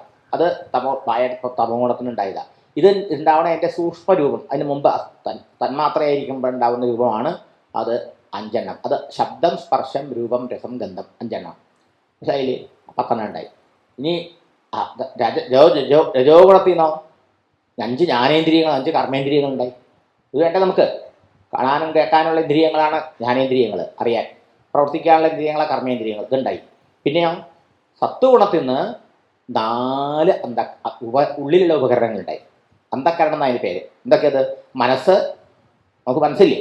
ബുദ്ധി അല്ലേ? തീരുമാനമെടുക്കുന്ന ബുദ്ധി, സംശയിക്കുന്ന മനസ്സ്, ഓർമ്മിക്കുന്നതിന് ചിത്തം എന്ന പേര്. പലരും മറന്നു പോകും നമ്മളല്ലേ? ഓർമ്മിക്കില്ലേ? അതാണ് ചിത്തം. അഭിമാനിക്കുന്നത്, ഞാൻ ചെയ്തു അഭിമാനിക്കണം, അഹങ്കാരം. മനസ്സിലായോ? അങ്ങനെ മനസ്സ്, ബുദ്ധി, ചിത്തം, അഹങ്കാരം. ഇപ്പം എത്രയായി? തന്മാത്രകൾ ശബ്ദ, സ്പർശ, രൂപ, രസഗന്ധം 5. ആകാശം, വായു, അഗ്നി, ജലം, പൃഥ്വി, പഞ്ചഭൂതം 5. 5 10. 5 ജ്ഞാനേന്ദ്രിയം, 5 കർമ്മേന്ദ്രിയം. 20 ആയില്ലേ? മനസ്സ്, ബുദ്ധി, ചിത്തം, അഹങ്കാരം 4 അന്ധക്കരണം. 24 ആയില്ലേ? ഇനി 5 ജ്ഞാനേന്ദ്രിയങ്ങൾക്കും 5 കർമ്മേന്ദ്രിയങ്ങൾക്കും ഈ 4 അന്ധക്കരണത്തിനും അധിഷ്ഠാന ദേവതകളുണ്ട്. അതങ്ങനെ ദേവതകൾ ഉണ്ടാവുന്നത്. മനസ്സിലായോ? ആ 14 ദേവതകളുണ്ടായി. അത് എവിടെ നിന്നുണ്ടായി? സത്വഗുണത്തിനുണ്ടായി. ഇത്രയും ചേർന്നതാണ് ബ്രഹ്മാവിനെ സൃഷ്ടിക്കാനുള്ള സാമഗ്രി. ഇത് ഭഗവാൻ ഉണ്ടാക്കിയതാ, ബ്രഹ്മാവ് ഉണ്ടാക്കിയതല്ല. മനസ്സിലായോ? ഓരോ ഇന്ദ്രിയങ്ങളുടെ അധിഷ്ഠാന ദേവതകൾ അതിൽ സാന്നിധ്യം ചെയ്യുമ്പോഴാണ് അതിന് പ്രവർത്തിക്കാൻ കഴിയുള്ളൂ. മനസ്സിലായോ? ഇന്ദ്രിയ അധിഷ്ഠാന ദേവതകൾക്കും ശക്തി കൊടുക്കുന്നത് ആരാ? അതിൽ അന്തര്യാമിയായി ഭഗവാൻ പ്രവേശിക്കുമ്പോഴാണ്. മനസ്സിലായോ? അപ്പോൾ കണ്ണിന് ദേവതയുണ്ട്, സൂര്യനാണ്. പക്ഷേ ഉള്ളിൽ ആ കണ്ണിന്, സൂര്യനെയും പ്രകാശിപ്പിക്കാൻ ഉള്ളിൽ ചൈതന്യം ഇല്ല, ആത്മാവില്ലെങ്കിലോ ദേവതയ്ക്ക് കണ്ണിന് കാണിച്ചു തരാൻ പറ്റില്ല. മനസ്സിലായോ? കാതിൻ്റെ ദേവതയാണ് ദിക്കുകൾ. പക്ഷെ ഉള്ളിൽ അന്തര്യാമിയായിട്ട് ഭഗവാൻ പ്രവേശിച്ചില്ലെങ്കിലോ കാതിന് കേൾക്കാൻ കഴിയില്ല. മനസ്സിലായോ? മൂക്കിൻ്റെ ദേവതയാണ് അശ്വിനി ദേവതകൾ. പക്ഷേ അന്തര്യാമി ഭഗവാൻ ഉള്ളിലുള്ളപ്പോഴേ മൂക്കിന് മണക്കാൻ കഴിയുള്ളൂ. മനസ്സിലായോ? നാവിൻ്റെ ദേവതയാണ്. നാവ് സ്വാതറിയുമ്പോൾ രസനേന്ദ്രിയ, ജ്ഞാനേന്ദ്രിയ. അപ്പോൾ വരുണനാണ് അതിൻ്റെ ദേവത. വാഗ്ദാനം പറയുമ്പോൾ അഗ്നി, കർമ്മേന്ദ്രിയ. അപ്പോൾ അഗ്നിയാണ് അതിൻ്റെ ദേവത. ഇതിന് വാഗ്ദാനം പറയണമെങ്കിലും സ്വാതറിയണമെങ്കിലും ഉള്ളിൽ അന്തര്യാമിയായി ഭഗവാൻ വേണം. മനസ്സിലായില്ലേ? ഇങ്ങനെ ഓരോ ഇന്ദ്രിയങ്ങൾക്കും. മനസ്സിലായോ? അങ്ങനെ ഈ ദേവതകളൊക്കെ ഭഗവാനെ സ്തുതിച്ചു. ഈ തത്വങ്ങളുണ്ടായി 24 എണ്ണം. പക്ഷേ അതിന് കൂടിച്ചേരാൻ പറ്റണില്ല. അപ്പോൾ ഭഗവാൻ എന്ത് ചെയ്തു? ഈ 24 തത്വങ്ങളെ കൂട്ടിച്ചേർത്ത് ഒരു അണ്ടം ഉണ്ടാക്കി. മനസ്സിലായോ? ആ അണ്ടം അങ്ങനെ കുറെ കാലം വെള്ളത്തിൽ കിടന്നു. അവസാനം അതും സൃഷ്ടി പിന്നെ ഉണ്ടായില്ല. അപ്പോൾ ഭഗവാൻ അതിൽ പ്രവേശിച്ച് ആ അണ്ടത്തെ പിളർന്ന് 14 ലോകം ഉണ്ടാക്കി. മനസ്സിലായോ? അതാണ് മോളിൽ ലോകം സത്യലോകം, നടുക്കത്തെ ലോകം ഭൂമി, ഏറ്റവും താഴെയുള്ളത് പാതാളം. പാതാളം മുതൽ സത്യലോകം വരെ വ്യാപിച്ചു കിടക്കുന്നതാണ് ബ്രഹ്മാണ്ടം. ഈ ബ്രഹ്മാണ്ടം ആരുടെ ശരീരം? ഭഗവാന്റെ ശരീരം. അപ്പോൾ ഭഗവാൻ എവിടെ? ഈ ബ്രഹ്മാണ്ടം മുഴുവൻ നിറഞ്ഞു നിൽക്കുകയാണ് ഭഗവാൻ. കണ്ട് എവിടെയെങ്കിലും പോയിരിക്കല്ല, ഇതിലെല്ലാത്തിനും അന്തര്യാമിയായിട്ടിരിക്കുന്ന ഭഗവാനാണ്. അപ്പോൾ ആ ബ്രഹ്മാണ്ടത്തിലാണ് ഈ സമസ്ത പ്രപഞ്ചവും 14 ലോകങ്ങളും അതിലുള്ള ചരാചരങ്ങളും മുഴുവനും. മനസ്സിലായോ? നമ്മളൊന്നും ആ ഭഗവാൻ വിരാട് സ്വരൂപം എന്നാ അതിന് പറയാം, അതൊന്നും ഭിന്നല്ല. മനസ്സിലായില്ലേ? എല്ലാവരും ആ ഭഗവത് സ്വരൂപം. ഇക്കണ്ട വിശ്വമതും ഇന്ദ്രാദി ദേവകളും അർക്കേന്ദുവന്യകളോടൊപ്പം ത്രിമൂർത്തികളും അഗ്രേ. എൻ്റെ മുമ്പിൽ ഞാൻ കണ്ണു തുറന്നാൽ കാണുന്നത് ആരാണ്? അങ്ങനെയാണ്. എന്ത്? സൂര്യനായും ചന്ദ്രനായും അഗ്നിയായും ഇന്ദ്രൻ മുതലായ ദേവതകളായും ഈ കാണപ്പെടുന്ന ചരാചര ജഗത്തായും ഒക്കെ എൻ്റെ മുമ്പിൽ അങ്ങാണ് നിൽക്കണമെന്ന് പറയാം. മനസ്സിലായോ? ഇതാണ് വിരാട് പുരുഷൻ. അപ്പോൾ ഭഗവാനെ കൂടാതെ ഇവിടെ എന്തെങ്കിലും ഉണ്ടോ? ഭഗവാനെ കൂടാതെ 14 ലോകങ്ങളുമില്ല, ചരാചരങ്ങളുമില്ല. അതാത് രൂപത്തിൽ ഭഗവാൻ തന്നെ നിൽക്കുന്നു. ഇതാണ് സൃഷ്ടിയെക്കുറിച്ച് പറയുമ്പോൾ പറയേണ്ടത്. മനസ്സിലായോ? ജഗന്മയ രൂപം കർമാവസാന സമയേ സ്മരണീയമാഹൂ. മേൽപ്പത്തൂരിൽ നിന്നിട്ട് പറയുകയാണ്, ഈ 14 ലോക ആകാരേണ ജഗതാകാരനായിരിക്കുന്ന വിശ്വരൂപി അല്ലെങ്കിൽ വിരാട് സ്വരൂപനായ ഭഗവാനെ ഓരോ ആളുകളും കർമ്മത്തിൻ്റെ അവസാനത്തിൽ ഓർമ്മിക്കണത്രേ. മനസ്സിലായോ? ഓരോ കർമ്മം ചെയ്തു കഴിയുമ്പോൾ നമ്മൾ ഓർമ്മിക്കണം, ആർക്കാണ് ഞാൻ ചെയ്തത്? അച്ഛനും അമ്മയ്ക്ക്, അവർക്ക് ഇവർക്കൊക്കെ ആണെന്ന് നമ്മുടെ വിചാരം. അവരൊക്കെ ആരാണ്? ഞാൻ കർമ്മം ചെയ്തവനും കർമ്മത്തിൻ്റെ ഫലം സ്വീകരിച്ചവനും ഒക്കെ ഈ വിരാട് പുരുഷനായ ഭഗവാന്റെ ശരീരത്തിലെ അവയവങ്ങളല്ലേ. അപ്പം ഇൻഡയറക്റ്റായിട്ട് നമ്മളിതൊക്കെ ചെയ്ത് ഭഗവാന് വേണ്ടിയല്ലേ ഈ വിചാരം വരണം. മനസ്സിലായോ? അപ്പം നമുക്ക് ജാതിയൊന്നും അഭിമാനമില്ല, ഒക്കെ ഭഗവത് പൂജയായി സേവയായി. രണ്ടാമത്തെ കർമാവസാനം എപ്പോഴാണ്? ഓരോ ദിവസത്തെ കർമ്മം അവസാനിക്കുന്നത് ഉറങ്ങാൻ പോകുമ്പോൾ. ഓരോ ദിവസം ഉറങ്ങാൻ പോകുമ്പോൾ ഭഗവാനെ ഇന്ന് ഞാൻ എന്തൊക്കെ ചെയ്തു, അതൊക്കെ അവിടുത്തെ ആരാധനയാണ്, അങ്ങാണ് ഈ പ്രപഞ്ചമായിട്ടിരിക്കുന്ന ജീവജാലങ്ങളുടെ രൂപത്തിൽ അതൊക്കെ സ്വീകരിച്ചത് അല്ലേ. അങ്ങനെ ഭഗവാൻ സമർപ്പിച്ചു പോകണം. അടുത്ത കർമാവസാനം ഏതാ? മരിക്കുക. മരിച്ച പിന്നെ കർമ്മം ചെയ്യാൻ പറ്റില്ല അല്ലേ. അപ്പം മരണസമയത്തും നമുക്ക് ഈ സ്മരണ ഉണ്ടാവണം. മനസ്സിലായില്ലേ? ഗീതയിൽ അധ്യാത്മം, അതിദൈവം, ഭൂതം, ഇങ്ങനെ 3ആയിട്ട് ഭഗവാനാണ് നിൽക്കണമെന്ന് പറയും. എന്ന് പറഞ്ഞാൽ ഈ ദിവസവും ഓരോ കർമ്മത്തിൻ്റെ അവസാനത്തിലും ഇപ്രകാരം ഭഗവാനെ സ്മരിച്ച് എല്ലാം ഭഗവാനെ സമർപ്പിച്ചുകൊണ്ട് ജീവിക്കുന്ന വ്യക്തിക്ക് ഓരോ ദിവസത്തിൻ്റെ അവസാനത്തിലും ഉറങ്ങാൻ പോകുമ്പോൾ ഇങ്ങനെ ശീലിക്കാൻ പറ്റും. അങ്ങനെ ശീലിച്ച സംസ്കാരമുള്ളവർക്ക് മരണവേളയിലും ഈ ജീവിതം മുഴുവനും ഭഗവാന്റെ ആരാധനയായാണ് ഞാൻ നിർവഹിച്ചത്, ഞാനിനി ഭഗവാനിലേക്കാണ് പോണത് എന്ന അറിവോടുകൂടി ഭഗവാനിൽ ലയിക്കാൻ പറ്റും. എന്തിനാണ് സൃഷ്ടിയെക്കുറിച്ച് ചോദിച്ചപ്പോൾ പറഞ്ഞത്? മനസ്സിലായോ? അത് അല്ലാതെ ഈ പലത് നാനാത്വം സത്യമെന്ന് ഉറപ്പിക്കാനല്ല. അതിപ്പോൾ ആരും പറയാൻ നമുക്കറിയാലോ അല്ലേ. ഈ നാനാത്വം സത്യമാണെന്ന് എല്ലാവർക്കും വിശ്വാസമുണ്ട്. പക്ഷേ എന്താണ് ഈ പലതായത്? ഈ പലതായത് ഏകനായ പരമ്പൊരുളാണ്, പരമാത്മ ഭഗവാനാണ്. അതുകൊണ്ട് ഈ നാനാത്വത്തിൻ്റെ പുറകിലുള്ള ഏകത്വത്തെ കണ്ടെത്താൻ, തിരിച്ചറിയാനാണ് സൃഷ്ടി വർണ്ണന. മനസ്സിലായോ? ആ പരമ്പൊരുളാണ്, ഭഗവാനാണ് സകലതിൻ്റെ ഉള്ളിലും അന്തര്യാമിയായിട്ടിരിക്കുന്നത്. അതില്ലേ എള്ളിലുള്ള എണ്ണ കണക്കേ, എള്ളിൻ്റെ ഉള്ളിൽ എണ്ണയുണ്ട്, കാണാൻ പറ്റില്ല. ഇതുപോലെ ജീവങ്ങളുടെ ഉള്ളിൽ ഉണ്ടത്ര ഈശ്വരൻ. മനസ്സിലായോ? അത് ഈ കാണിച്ചു തരുന്ന ആളാണ് ഗുരുനാഥൻ. വെണ്ണയിൽ നെയ്യില്ലേ, അല്ല പാലിൽ നെയ്യില്ലേ, വെണ്ണയില്ലേ, കാണാൻ പറ്റുമോ? പക്ഷെ അതിനെ പ്രോസസ്സ് ചെയ്തെടുത്താൽ കിട്ടുമില്ലേ. ഇതുപോലെയാണ് ധ്യാനം കൊണ്ട് അത് കാച്ചി കടയണമായി നമ്മൾ ഭഗവത് ഭക്തിയോടെ ധ്യാനം ചെയ്യുമ്പോൾ നമ്മുടെ ഉള്ളിലെ ഭഗവാനെ നമുക്ക് വെണ്ണ പോലെ അനുഭവിക്കാൻ പറ്റും. ഇതാണ് പോയിന്റ്. മനസ്സിലായോ? ഇതൊക്കെയാണ് സൃഷ്ടിയെക്കുറിച്ചുള്ള വർണ്ണനയുടെ ഉദ്ദേശം. പിന്നീട് ബ്രഹ്മദേവൻ ഭഗവാന്റെ അനുഗ്രഹം കൊണ്ടാണ് സൃഷ്ടി നടത്തിയതെന്ന് മനസ്സിലാക്കുക. ഭഗവാന്റെ അനുഗ്രഹം കൂടാതെ ഒന്നും ചെയ്യാൻ കഴിയില്ല. അതാണ് നാരദനോട് പറഞ്ഞു കൊടുത്തത്. ഞാൻ സ്വതന്ത്രനല്ല ഉണ്ണി. ബ്രഹ്മാവ് സ്വതന്ത്രമായി സൃഷ്ടിക്കുകയോ വിഷ്ണു സ്വതന്ത്രമായി പരിപാലിക്കുകയോ ശിവൻ സ്വതന്ത്രമായിട്ട് സംഹരിക്കുകയോ ചെയ്യുന്നില്ല. ഈ ത്രിമൂർത്തികൾക്കും സൃഷ്ടിയാദികൾ ചെയ്യാനുള്ള ശക്തി ആരാ കൊടുക്കണേ? ആരെന്നാ കിട്ടണേ? ഇവർക്കും ഈ ഈശ്വരനായ പരമാത്മാവിൽ നിന്നാണ്. മനസ്സിലായോ? അപ്പോൾ ഭഗവാൻ തന്നെ നേരിട്ട് ബ്രഹ്മാവിനെ കൊണ്ട് സൃഷ്ടി നടത്തുന്നു, അല്ലെങ്കിൽ ബ്രഹ്മാവിലൂടെ സൃഷ്ടി നടത്തുന്നു, വിഷ്ണുവിലൂടെ പരിപാലനം നടത്തുന്നു, രുദ്രനിലൂടെ സംഹാരം നടത്തുന്നു. ഇതൊക്കെ ആരാ നടത്തുന്നത്? ഈശ്വരനാണ് എന്ന വിചാരം ആർക്കുണ്ട്? ബ്രഹ്മാവിനും വിഷ്ണുവിനും ശിവനും ഉള്ളതുകൊണ്ട് അവരാരും ബന്ധനസ്ഥരാകുന്നില്ല. ആ അറിവ് നമ്മളാവുമ്പോൾ ഇല്ലാണ്ടായി. നമ്മളൊക്കെ നടത്തുന്നതെന്ന വിചാരം വരണം, നമ്മളില്ലെങ്കിൽ നടക്കില്ല. അതുകൊണ്ട് നമ്മൾ അഭിമാനത്തിലും അഹങ്കാരത്തിലും അജ്ഞാനത്തിലും പെട്ട് കുടുങ്ങി പോകണം. മനസ്സിലായോ? ബ്രഹ്മാവ് നാരദനോട് പറയാ, അതുകൊണ്ട് ഞാനൊന്നല്ല ഉണ്ണി ചെയ്യണത്, എനിക്ക് ചെയ്യാൻ ഒരു അറിവും കഴിവും ഇല്ല, ഒക്കെ തന്ന് അനുഗ്രഹിക്കണ ഭഗവാനാ. ആ ഭഗവാന്റെ നിർദ്ദേശം അനുസരിച്ച് ഭഗവാന്റെ കൈങ്കര്യം ഞാൻ ചെയ്യുന്നു, ഇത്രമേ. മനസ്സിലായോ? ഭഗവാന്റെ സേവനം ചെയ്യുന്നു. ഇതായിരിക്കണം നമ്മുടെ ഓരോരുത്തരുടെയും വിചാരം. ഇതിന് മനസ്സിലാക്കേണ്ടത്. നമുക്കൊന്നിനും ഒരു കഴിവില്ല, എല്ലാം തരുന്ന ആള് ഉള്ളിലിരിക്കണ ഭഗവാൻ. ആ ഭഗവാനെ നമുക്ക് വേഷം തന്നത് അല്ലേ? ആ ഭഗവാന്റെ നർത്തക സംഘത്തിലെ ഒരു നർത്തകനോ നർത്തകിയോ ആണ് നമ്മൾ ഓരോരുത്തരും. നമ്മുടെ കടമ എന്താ? ആ ഭഗവാന്റെ സന്തോഷത്തിന് വേണ്ടി നല്ലോണം ആ കിട്ടിയ വേഷം നല്ലോണം ആടുക, തിമിർത്ത ആടുക എന്നുള്ളതാണ്. മനസ്സിലായോ? അതാണ് അവിടുത്തെ സന്തോഷമാണ് നമ്മുടെ പ്രതിഫലം, അതിന് ലൗകികമായ എന്തെങ്കിലും നേട്ടങ്ങളല്ല. അപ്പോൾ ജീവിതം ആർക്ക് വേണ്ടിയാണ് നമ്മൾ നയിക്കേണ്ടത്? ഭംഗിയായിട്ട് പെർഫോം ചെയ്യേണ്ടത് ഭഗവാന് വേണ്ടിയിട്ട്. മനസ്സിലായോ? നാടകത്തിലെ ഒരു വേഷം നമുക്ക് കിട്ടിയാൽ ആ ഡയറക്ടറുടെ സന്തോഷത്തിന് വേണ്ടി ചെയ്യണ്ടേ? ഇതുമാതിരി പ്രപഞ്ച നാടക സംവിധായകനാണ് ഭഗവാൻ. ഭഗവാനും ഇവിടെ പല പല വേഷട്ട ഓരോ അവതാരങ്ങൾ എടുത്ത് കളിക്കുന്നുണ്ട് അല്ലേ? നമുക്ക് ഓരോ വേഷം തന്നിട്ടുണ്ട്. വേഷമെന്തെന്ന് കൽപ്പിപ്പോൻ സർവജ്ഞനായ ഭഗവാനാണ് നമ്മുടെ പൂർവ്വകർമ്മത്തനുസരിച്ച്. ഇതൊക്കെ മനസ്സിലാക്കിയ ജീവിതത്തിൻ്റെ രസവും ഇതൊരു അഭിനയവും. Life is like a drama എന്നാണ്. മനസ്സിലായോ? ആ ഡ്രാമയാണെങ്കിലോ നമുക്ക് ഓരോരുത്തർക്കും ഒരു റോള് കിട്ടിയിട്ടുണ്ട്. അതുകൊണ്ടോ പ്ലേ ഇറ്റ് വെൽ, അസലായിട്ട് അഭിനയിക്കുക അല്ലേ? മനസ്സിലായോ? കരയേണ്ട റോള് നല്ലോണം കരഞ്ഞോളൂ, ചിരിക്കേണ്ടത് ചിരിച്ചോളൂ.